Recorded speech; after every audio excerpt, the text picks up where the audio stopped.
Dovaldan mga kabakal. So, panibagong araw, panibagong gawa na naman, no? So, karon guys, natay gitira. Ayun, nakita nyo na ang pinakalayo juga siya. Kumbaga, naa sa 2 or 1 inch ang kalayo nila. So, karon atong i-align. So, guys, karon i-align na nato na siya.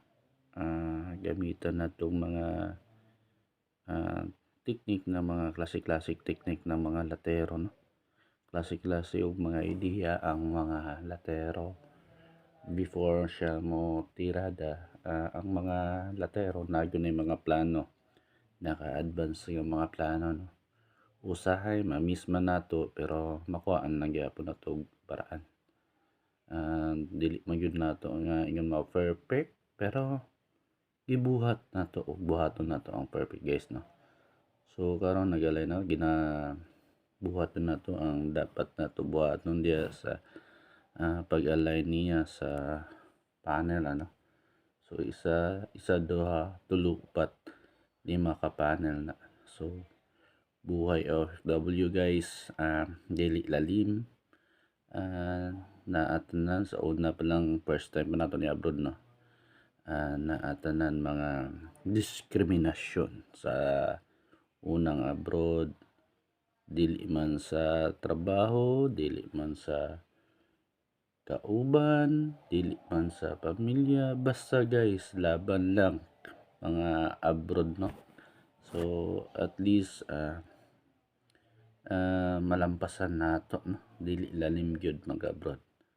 So karon guys, galay na nato na siya.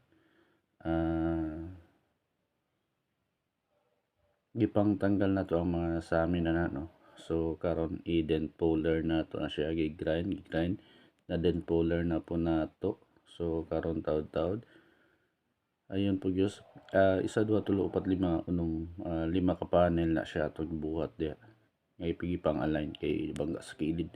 So mga tong mga himan diri sa Europa, no, gwapo kay siya mga himan. Ayun po guys, na masilyahan at saka na primera na, no. So ito po ang kalalabasan, guys. Salamat sa walay puas nga pagtanaw sa akong mga video, guys, no. More video pa atong maipakita nga mga bangga diri sa Europa. Ug salamat sa suporta sa mapagtan-aw lang sa mga videos nato, like and share. Ayun po guys, thank you for watching everyone and God bless us all.